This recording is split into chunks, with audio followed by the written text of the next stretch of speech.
The Devil's Bath is based on real-life epidemic of suicide by proxy that plagued German-speaking areas in 17th and 18th century Europe, set in 1750 in Upper Austria. Opening fittingly with the screams of a baby, the shrill sound is so clear until you are silently pleading for relief. The baby's murderer hands themselves to the local authorities, confessing their crime, and is subsequently executed for their immoral act, leaving us with a sense of fear and anxiety to carry forward as the story then truly begins.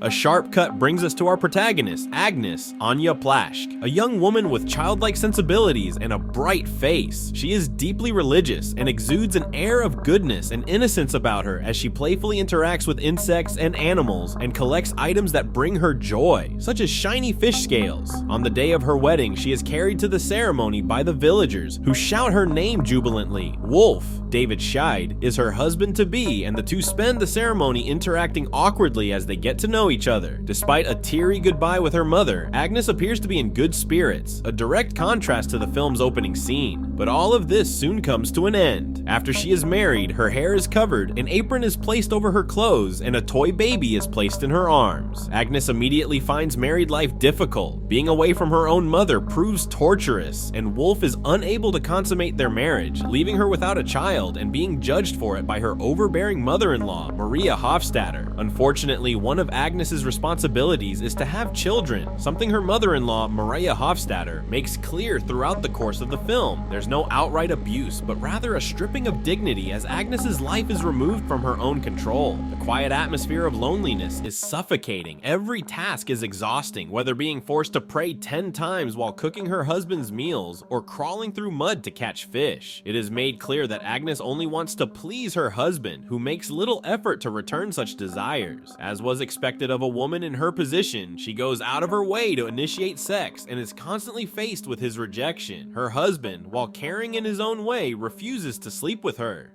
Her inability to conceive a child is internalized as disappointing God, to whom she has promised her best efforts to be a good wife. The bright woman on her wedding day is gone.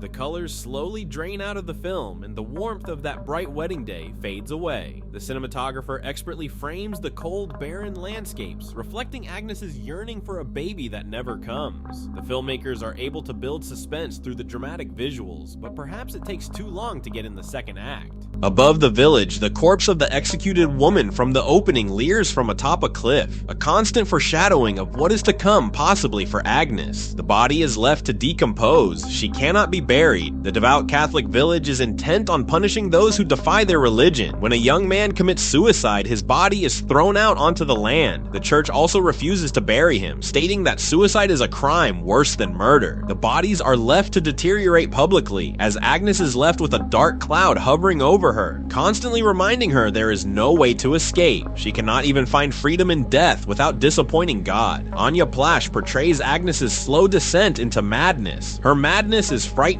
but at the same time understandable. Directors construct the film with such restraint and profound melancholy that watching Agnes internally suffer for 2 hours is extremely difficult but necessary. It takes a while to get there, but when Agnes commits her final sin, which is unbearably gruesome, there is finally a sense of relief that counterbalances all of the gloom that came before it. The Devil's Bath is a deeply unsettling exploration of the oppressed women throughout history who were led to believe that their own bodies do not belong to them. Anya Plaschke boldly reflects the true horrors of humanity. The musician-turned-actress is a wonder to behold as she portrays Agnes's sharp decline. Agnes is not a bad person, but she does a bad thing, and it is through Plaschke's brave performance that we find ourselves being equally empathetic and horrified. The film takes a long time to establish tension, but the potency of the story and pacing hits its stride when Agnes begins to crumble. Directors have once again proven themselves to be adept at crafting suspense from bold and dark storytelling. The Devil's Bath runs more the way of drama than the horror originally touted to be. This is a realistic, grounded approach to the subject matter, which arguably may be the horror element viewers will seek. Bleak, but well worth the watch.